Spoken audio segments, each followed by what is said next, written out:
Γεια σας! Σήμερα σας έχω καινούριο βίντεο και το θέμα του είναι ένα πάρα πολύ αγαπημένο μου, το ξέρετε, σας το έχω πει πάρα πολλές φορές. Είναι ένα βίντεο με hacks και σήμερα θα σας δείξω 5 πράγματα που μπορείτε να κάνετε με την πούδρα. Σαν διαφήμιση ήτανε.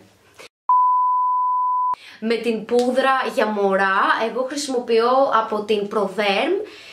Οποιαδήποτε άλλη μάρκα κάνει, απλά να είναι μια πούδρα για μωρά. Το πρώτο πράγμα που μπορείτε να κάνετε είναι να την χρησιμοποιήσετε για να δώσετε πιο έντονο αποτέλεσμα στις βλεφαρίδες σας. Παίρνετε λοιπόν την μάσκαρα που χρησιμοποιείτε, περνάτε μία στρώση στις βλεφαρίδες σας και όσο είναι ακόμα υγρή, περνάτε την πούδρα από την πάνω μεριά των βλεφαρίδων σας, είτε με το δάχτυλό σας αν σας βολεύει, είτε με μία μπατονέτα, είτε με ένα καθαρό φουρτσάκι από μάσκαρα. Αυτό θα δώσει αμέσως περισσότερο όγκο στις βλεφαρίδες σας και θα τις δείχνει πιο πλούσιες και φυσικά μπορείτε να χτίσετε εσείς το αποτέλεσμα. Μπορείτε να βάλετε μία στρώση από πούδρα είτε δύο, όσο σας αρέσει και σας βολεύει εσάς, ανάλογα με το πόσο δραματικό θέλετε να είναι το αποτέλεσμα. Ο δεύτερος τρόπος είναι να το χρησιμοποιήσετε ως dry shampoo. Βάζετε στις ρίζες των μαλλιών σας μια μικρή ποσότητα, κάνετε λίγο μασάζ έτσι ώστε να απλωθεί ομοιόμορφα και αμέσως τραβάει τη λιπαρότητα και λειτουργεί ακριβώς όπως ένα ξηρό σαμπουάν. Μπορείτε να τη χρησιμοποιήσετε και ως πούδρα για να σετάρετε το μακιγιάζ σας.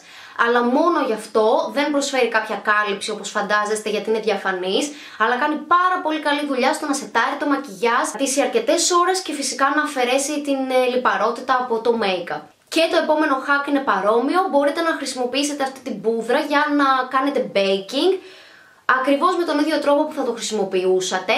Βάζετε στα σημεία που θέλετε να κάνετε και κάθεται πάρα πολύ καλά. Και το τελευταίο hack είναι για να κάνετε οποιοδήποτε κραγιόν mat ή να κρατήσει ακόμα περισσότερο. Αυτό που έχετε να κάνετε λοιπόν είναι να πάρετε την πούδρα, ένα κομμάτι χαρτί κατά προτίμηση λεπτό, δηλαδή χαρτομάντιλο καλύτερα. Βάζετε το χαρτί πάνω από τα χείλη σας, παίρνετε την πούδρα με ένα πινελάκι και πουδράρετε ουσιαστικά το χαρτί και με αυτόν τον τρόπο θα κάνετε οποιοδήποτε κραγιόν ματ και αν θέλετε να κρατήσει ακόμα περισσότερο το κραγιόν σας, αφότου έχετε κάνει την πρώτη στρώση έτσι με πούδρα, αφαιρείτε το χαρτί και ξαναπερνάτε το κραγιόν.